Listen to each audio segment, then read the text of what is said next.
I want to bring in Doug Wead, presidential historian, author, George Bush, Man of Integrity, and The Raising of a President. Julian Zelizer, CNN political analyst and historian and professor at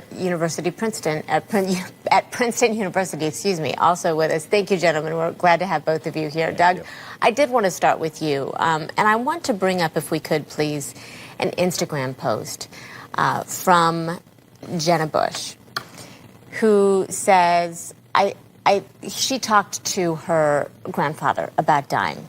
And he said, yes, I think about it. I used to be afraid. I used to be scared of dying. But now, in some ways, I look forward to it. When I die, I'm going to be reunited with these people that I've lost. I hope to see Robin, and I hope to see my mom.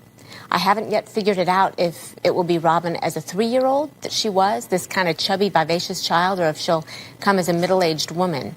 Then he said, I hope she's the 3-year-old.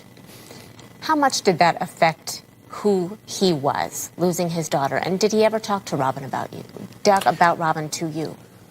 Yes, he did, and it was a profound impact on him and provoked great curiosity about life after death, the possibility of it. When I first met him and first started writing for him was 1985, and 86, 87, he was not yet a candidate for president, and he was in that stage of why do you want to run for president? So he had all of these theological questions, and it started out with me writing pages of memorandum explaining the different languages that Catholics speak, Pentecostals speak, to help him build a relationship for political purposes. But it soon became apparent that he was on a personal, spiritual journey. I'd get back hundreds of these little personal notes where he'd say, how does a Nazarene know if they're sanctified or not? He got into the minutia of doctrine. And it was very secret. It was, these memorandums were never addressed to him. They were generic, and they'd be passed to his secretary. She'd walk them in, but he would send back these personal handwritten notes. So I know he was reading every line. Thousands of pages. Julian, I'm going to get to you in a minute, but I want to ask you on that subject. I know that you say the experience that World War II had on him was spiritual. How so? Doug, that's to you. Oh, okay, yes. He said that. I was in many meetings where he would say that. They would ask him about spiritual experiences, and particularly they'd ask the born-again question if they were an evangelical. He'd say, I had many such spiritual moments, and he'd always refer to that moment of being rescued, of being shot down. I had the privilege of actually interviewing him for the first time on that when they pulled out the historical records. Pete Teeley was his press secretary back then, and he wanted to get a story on record. And the vice president then, George H.W. Bush, remembered it incorrectly, and it became a controversy. But eventually he was able to get all the facts together and get it right. But it was interesting to me how he remembered it, and he remembered it as a much more of a profound, almost miraculous experience. Julian, you know, I've heard several analysts say he was truly hurt by his loss in the 92 election, and that settled into him almost in some capacity. Now, I always like to say, when you lose, don't lose the lesson. What did he learn from that, do you think, that shaped who he continued to become? Well, we always have to remember that George H.W. Bush was a politician, too, and he took his campaigns very seriously, and he could be very aggressive, as he was in '88.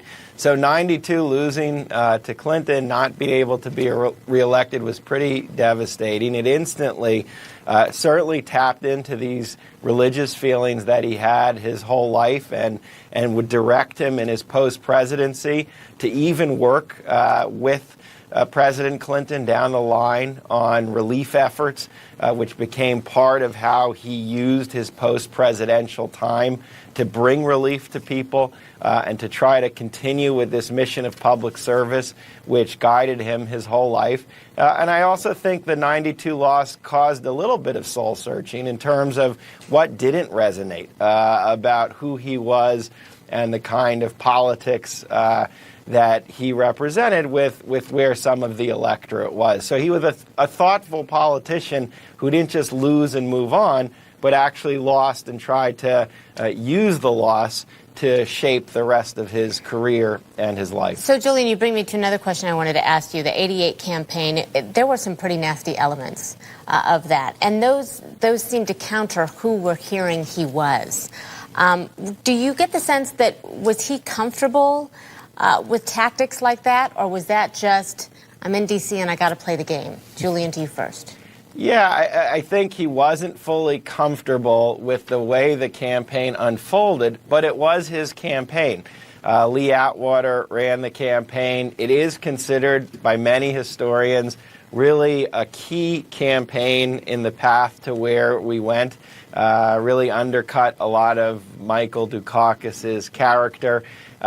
He's expressed regrets, as Lee Atwater did, about the tactics they used, but the record is there. And I think as historians, we need to talk about all parts of President Bush, his commitment to governance, his many policy accomplishments. But the 1988 campaign, which was ruthless, was part of his record as well. Doug, I want to give you the last word on that. And do you have any sense of what his thoughts were in later years about where politics have gone in that regard? Yeah, very interesting to me. There was this duality in him. He was very ruthless. He was personally very kind and gentle, but he always had a strong man. In the family, it was George W. Bush who was assertive and strong. And I remember at one point, Jennifer Fitzgerald was almost hated within the campaign. She was running the vice president's office. And then Craig Fuller, very strong, aggressive personality. Lee Atwater, which was mentioned, very ruthless. And then when he went into the White House, John Sununu was one of the strongest chiefs of staff in American history. So there was no accident that he always would have this stalking horse get out there and be the bad guy. He knew that you had to have that to win in politics. And he understood that we were in a new negative era. That was very clear to him. So interesting duality there. Yeah, definitely. Doug Wead and Julian Zelizer, thank you both so much for taking time for us this morning. Thank you. Thank you, Christi. Absolutely.